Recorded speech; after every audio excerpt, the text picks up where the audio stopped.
एक केस पहले डिसाइडेड होता है और बाद में जजमेंट लिखी जाती है। तो उसके डॉक्यूमेंट की हेडिंग जो है वो लिखा हुआ है सरदारों के खिलाफ बगावत। अब आपको वो सरदारों के खिलाफ बगावत भी नजर नहीं आ रही, वो पूरा आर्टिकल नजर नहीं आ रहा, और उसकी आखिरी 3 लाइंस आपको नजर आई हैं जिसपे आपने ऑब्जर्वेशन देखे। Justice delayed is justice denied. हमें आखिरी हद तक ना आजमाया जाए। तो मेरे केस के फैसले के बाद ये ऑनर किलिंग के सीन हो रहे हैं, सरदारी और जागीरदारी को पावरफुल बनाया जा रहा है, क्योंकि ये केस फकत मेरे घर तक महदूद नहीं, ये केस पूरी सिंध के मजलूम तबके का केस बन चुका है।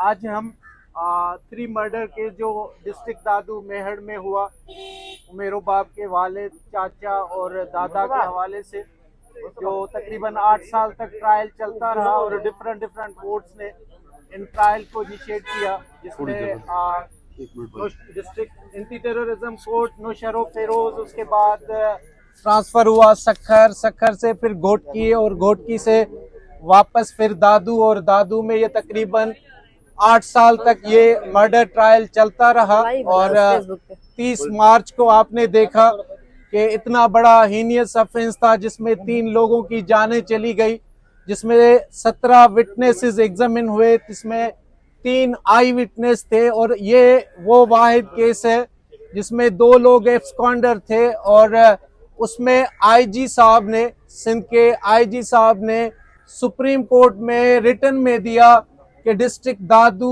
और कंबर शहदाद कोर्ट डिस्ट्रिक्ट के जो पुलिस पोस्टिंग्स हैं वो मेरी कंट्रोल में नहीं है, क्योंकि वो पॉलिटिकल डिप्लॉयमेंट्स हैं, तो इसलिए लिहाजा वो मेरे कंट्रोल में नहीं है। और उसके बाद उन्हीं लोगों के ऊपर 5 मिलियन रिवॉर्ड मनी रखी गई, और इसी केस में उनको अरेस्ट करने के बाद एक एसपी साहब को प्रेसिडेंशियल अवार्ड से नवाजा गया।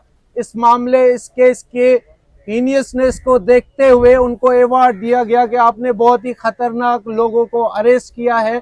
और उसके बाद आपने देखा कि 30 मार्च को वो केस अनाउंस हुआ और उसमें सारे लोगों को रिलीज और डिस्चार्ज किया गया, अक्यूट किया गया, और दूसरे अल्फाज में ये कहूँ कि बाइज्जत बरी किया गया। तो जिसकी अपील की वजह से आज कंप्लेनेंट पार्टी उमेर बाप यहाँ पर हम आए और हमने रूल 7 की एप्लीकेशन फाइल की, जो कि चीफ साहब ने अलाउ कर दी है कि ये अपील जो है वो आप प्रिंसिपल बेंच में फाइल कर सकते हैं और यहाँ आपको सुना जाएगा। बाकी उमेर बाप आपको बताएं। तमाम तारीफ़ें रब्बुल आलमीन के लिए, दुरूद और सलाम अंबिया व मासूमीन के लिए, मेरी जदोजहद धरती के मजलूमीन के लिए। यकीनन आज जो मेरे वालिद साहब, दादा और चचा का कत्ल केस था, उसके खिलाफ हाई कोर्ट में हमने उस जो केस का फैसला आया चैलेंज किया, और हम यहाँ पर रूल 7 के तहत चीफ जस्टिस साहब को एक दरख्वास्त दी कि मुझे वहाँ पर सिक्योरिटी थ्रेट्स हैं। यकीनन सुप्रीम कोर्ट तक की ऑब्जर्वेशन रही है कि मुझ समेत मेरी पूरी फैमिली को इस केस को परसू करने के हवाले से खतरात हैं। तो आज चीफ जस्टिस साहब ने मैं अल्हम्दुलिल्लाह ज़रूर कहूँगी कि ये बात तो ज़रूर सुनी है और उन तक पहुँची है कि खतरात हैं, और उन्होंने रूल 7 की एप्लीकेशन अलाउ करके हमें ये इजाज़त दी है कि आपकी अपील यहाँ पर सुनी जाएगी। तो इंशाल्लाह अब हमारा केस जो है, अपील जो है वो यहाँ पर सुनी जाएगी, कराची में चलेगा। तो आगे भी मैं उम्मीद रखती हूँ कि इंशाल्लाह मेरे दर्द का दरमान होगा, क्योंकि ये केस फ़कत मेरे घर तक महदूद नहीं, ये केस पूरी सिंध के मजलूम तबके का केस बन चुका है, क्योंकि यहाँ पर सिंध में हर दूसरा शख्स फ्यूडलिज्म का शिकार है। मैं तमाम तर मीडिया के भाइयों का भी शुक्रिया अदा करूंगी कि जिन्होंने डे फर्स्ट से इस केस पर नज़र रखी है और मुझे सपोर्ट किया है। मैं इसी उम्मीद के साथ जो है ये बात करना चाहूँगी, बेस्ट विशेज़ आप लोगों के लिए भी, और आपसे भी ये दरख्वास्त करूँगी कि आप लोग मुझे दुआ में याद रखिए, पूरी सिंध के लोग, पूरे पाकिस्तान के लोग, कि मुझे मेरा हक मिल सके। यकीनन अगर इस केस में मुझे हक मिलता है, एक प्रेसिडेंट सेट होता है, तो जो सरदार वडेरे कातिल है, जुल्म करने से पहले 10 मरतबा सोचेंगे। मैं एक मिसाल कायम करना चाहती हूँ, मैं चाहती हूँ कि यहाँ पर रूल ऑफ लॉ हो।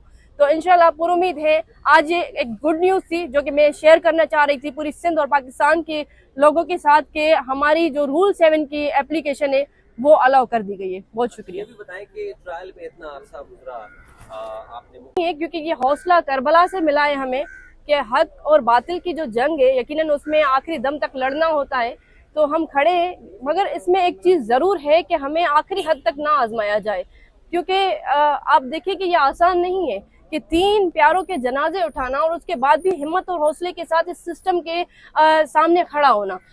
एक फ्रेज यूज होता है, justice delayed is justice denied. यहाँ पर ताखीर हुई है, उससे यही एक मैसेज जा रहा है, एक तासुर जा रहा है कि हमें इंसाफ की जो फराहमी है उससे मना किया जा रहा है। मगर फिर भी हम खड़े हैं कि इंसाफ हमारा हक है, और अगर आज मुझे इंसाफ नहीं मिलता तो आप देखिए कि किस तरह से मेरे केस के फैसले के बाद ये ऑनर किलिंग के सीन हो रहे हैं, सरदारी और जागीरदारी को पावरफुल बनाया जा रहा है। तो अगर आज मुझे इंसाफ नहीं मिला, खुदा न खास्ता, जो कि मैं उम्मीद नहीं रखती, मुझे ये उम्मीद है कि मुझे इंसाफ दिया जाएगा, क्योंकि अदालतें मेरी हैं। Being a victim, being a advocate, मैं जरूर कहूंगी कि अदालतें मजलूमों की हैं, अदालतें वकीलों की हैं। तो मुझे इस अदालत से उम्मीद है कि मुझे इंसाफ फराहम किया जाएगा और एक मिसाल कायम की जाएगी कि वडेरे, सरदार, जागीरदार कितने भी ताकतवर हो, कानून से बालातर नहीं। मुसलमान का ताल्लुक रूलिंग पार्टी से भी है, तो क्या सिंध हुकूमत इन तमाम ट्रायल में कहीं पर आपको बायस नजर आई? यकीनन काफी मर्तबा हमने ये महसूस किया है। हालांकि मैं पॉलिटिकल नहीं हूँ, ना मेरी किसी पॉलिटिकल पार्टी से कोई एफिलिएशन है, मगर बदकिस्मती के साथ उनको ऑन किया जा रहा है, उनको बैक किया जा रहा है, जिसके लिए भी मैं दरखास्त करती हूँ तमाम तर इदारों से, तमाम तर हायर अथॉरिटीज से कि मैं एक बेटी हूँ, मैं फकत इंसाफ चाहती हूँ, मेरी और कोई डिमांड नहीं है, तो मुझे इंसाफ फराहम किया जाए। अच्छा तासु, अभी बीच में कुछ रूमर्स भी चल रहे थे कि आप ऑस्ट्रेलिया शिफ्ट हो रही हैं। रूमर्स तो चलते रहते हैं, आपने कई चीजें जो है सुनी होंगी, मगर ये कि केस जो है वो इंशाल्लाह मैं परसू करती रहूंगी, और जो फ्यूडलिज्म के खिलाफ मैंने बगावत की है, इंशाल्लाह आखिरी दम तक मेरी ये जिदोजहद जारी और सारी रहे। ये बताएं हमें रुबाब, जब आपका किन पॉइंट्स पे ये अपील फाइल की गई है ट्रायल कोर्ट के फैसले? देखें, अगर जिस बंदे ने ये जजमेंट पढ़ी है, अगर तो सवाल 2 चीज़ों का उठता है कि केस पढ़ने के बाद जो है केस को डिसाइड किया जाता है, और एक केस पहले डिसाइडेड होता है और बाद में जजमेंट लिखी जाती है। तो आप जब जजमेंट पढ़ेंगे तो आपको इस चीज़ का अंदाज़ा हो जाएगा कि जजमेंट जो है एविडेंस पढ़ने के बाद लिखी गई है या पहले डिसाइड किया गया है कि किसकी फेवर में लिखनी है। कि अगर कम्प्लीटली इसमें सुप्रीम कोर्ट की कितनी सारी जजमेंट्स पढ़ी हुई है कि एविडेंस को आप कंप्लीट पढ़ेंगे, उसको टोटोज में या पार्ट्स में नहीं पढ़ेंगे। पीस ऑफ मील का लफ्ज़ जो है वो इस्तेमाल किया गया है काफ़ी जजमेंट्स में कि आप पीस ऑफ मील की तरह विद एविडेंस को नहीं पढ़ा जाएगा। कि आप देखें कि फर्स्ट डॉक्यूमेंट जो रेफर हुआ है, इवन कोर्ट उसको खुद डिस्कस करती है कि ये ड्यूरिंग एविडेंस रिकॉर्ड पे नहीं आया, हमने कोर्ट की असिस्टेंस के लिए दिया था। तो उसके डॉक्यूमेंट की हेडिंग जो है वो लिखा हुआ है सरदारों के खिलाफ बगावत। जजमेंट का ये डॉक्यूमेंट हिस्सा है कि उसके ऊपर जो है वो ड्यूरिंग हिज लाइफ टाइम जो डिसीज मुख्तियार अहमद था, जो उम्मे रुबाब के वालिद साहब थे, उन्होंने अपनी जिंदगी के दौरान वो इंटरव्यू दिया जिसमें वो साफ लिखा हुआ है, उसकी हेडिंग ये है कि सरदारों के खिलाफ बगावत।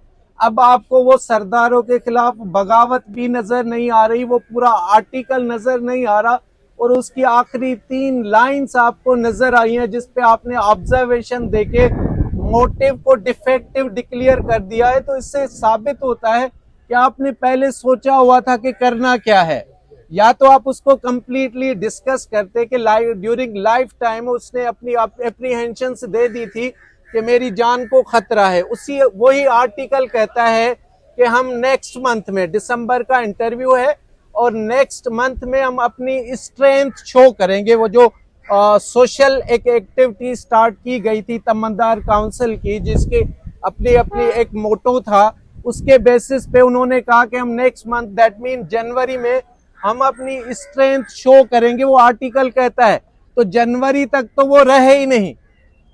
कि अगर दिसंबर में कहते हैं कि हम जनवरी में अपनी पावर शो करेंगे, स्ट्रेंथ शो करेंगे, और जनवरी में आपने देखा कि वो ना एक आदमी नहीं लेकिन ऑलमोस्ट पूरी फैमिली को मार दिया गया, और ये मैसेज कन्वे हुआ कि हमारे खिलाफ जो भी उठेगा उसके साथ ये हाल किया जाएगा। तो अगर इन डॉक्यूमेंट्स को देखें, उसके बाद आप देखें कि 3 आई विटनेस हैं इसमें।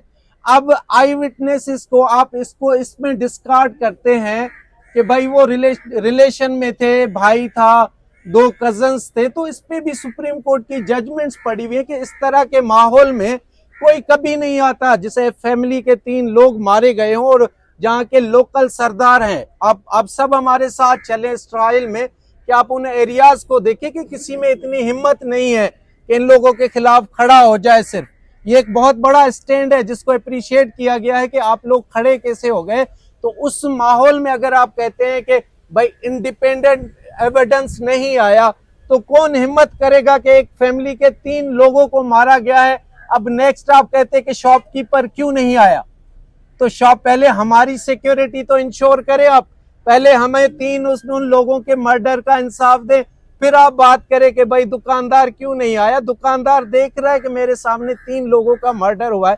तो ये सारे डिफेक्टिव हम समझते हैं कि हमारे एविडेंस को कंसीडर प्रॉपरली नहीं किया गया और उन्हीं पॉइंट्स पे हम अपीलेट कोर्ट्स जो हैं उनको असेस करेंगे एविडेंस के बेसिस पे, और एविडेंस इतना है कि इनको सजा आ सकती है इंशाल्लाह। एक और चीज भी मैं इसमें वाजे करूं कि अपील में इंशाल्लाह टीम वर्क किया जाएगा और फैसल सिद्दीकी साहब जो कि सीनियर वकील है इंशाल्लाह अपील में वो भी आएंगे और वो अपील चलाएंगे। बहुत शुक्रिया।